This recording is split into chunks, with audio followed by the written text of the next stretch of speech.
In what might be one of the most unexpected games of the year for Vita or otherwise, today we're doing a trophy list analysis video of a game called NightCry.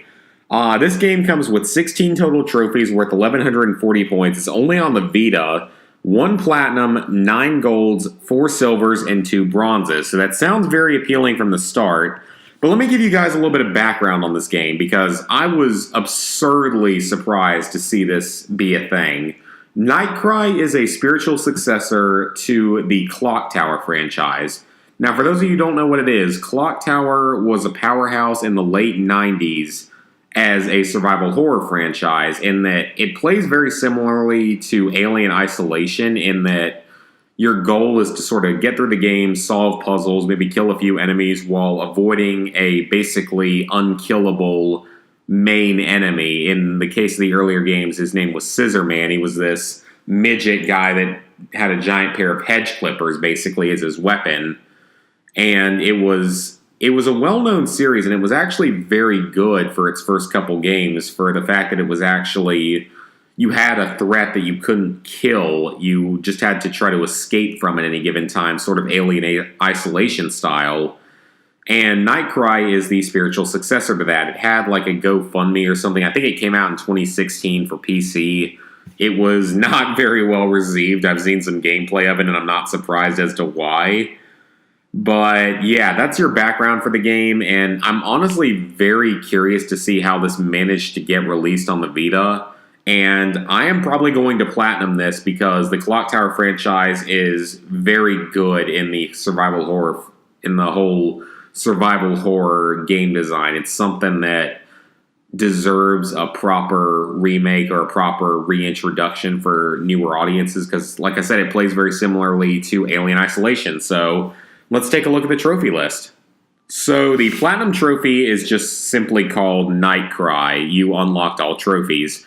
Welcome to NightCry. Our first 2 trophies are silvers. You arrived at a dead end, so you died. Very easy, unmissable. Those who have seen the end, you have seen one ending. That's a silver, so just beat the game in some way. Those who have gained finality, you have seen 4 different endings. That's a gold. And those who have gained eternity, that's also a gold. You have seen all endings. I don't remember how many endings there are, but in the older Clock Tower games, there were about 10 to 12 endings per game. So I'm assuming this game is probably somewhere between 10 and 20. I doubt you're going to have to replay the entire game 20 total times to get that, but you are going to have to play the game multiple times overall, most likely to be able to get all the different available endings. Mystery is silver. You have seen 1 horror. And then Mystery of the Year, you have seen 50% of horror content. And Mystery of the Century, you have seen all horror content. Those 2 were golds.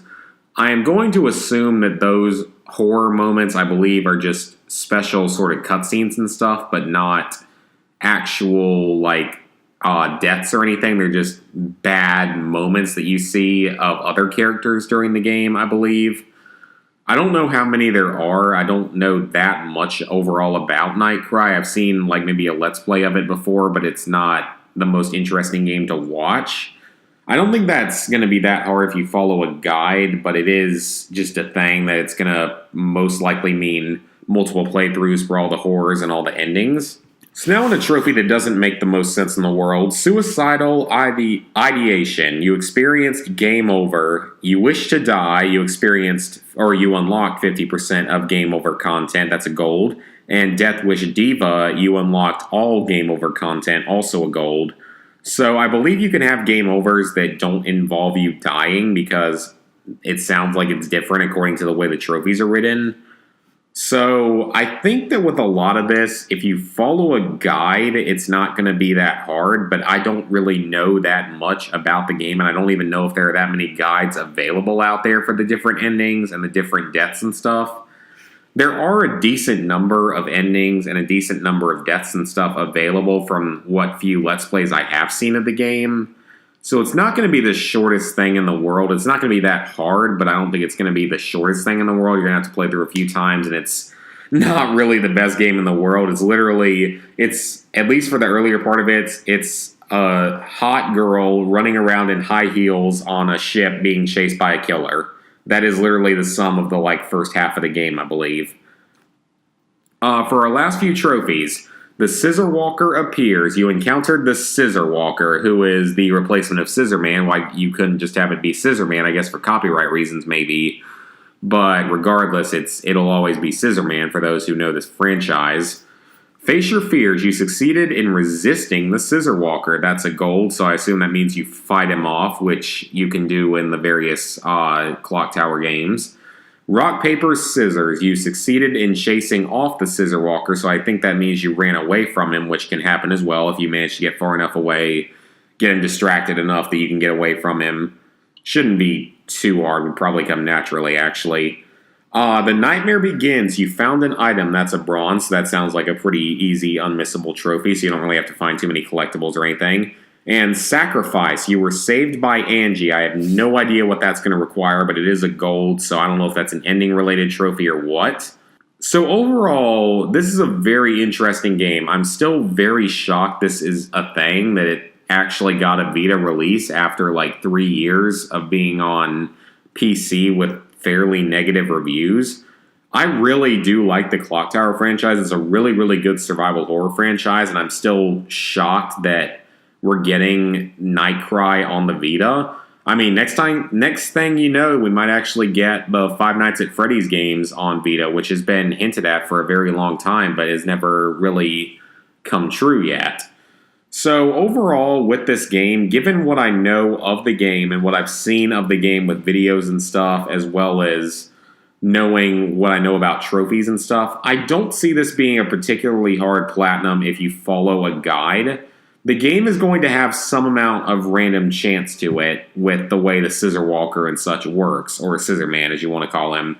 It's going to have some amount of random chance and luck to it, but I don't imagine it being that hard overall of a platinum. It's also very heavily loaded with gold trophies, which is awesome. So I'm assuming that with a guide, maybe you'll see it be about a 3 out of 10, depending on your luck and such. Without a guide, this would probably be a 7 or 8 out of 10, in all honesty, from what I do know. So yeah, it could be a fairly time-consuming or difficult platinum. But with a guide, I don't imagine it being that brutal overall. So hope you guys enjoyed the video. I don't know when this comes out. PSN Profiles is saying December 31st, 2018, but I don't know if that's true or not. So, hope you guys enjoyed the video, and I guess see you when NightCry releases. It's not like I'm going to be recording it or anything, but it's still very surprising.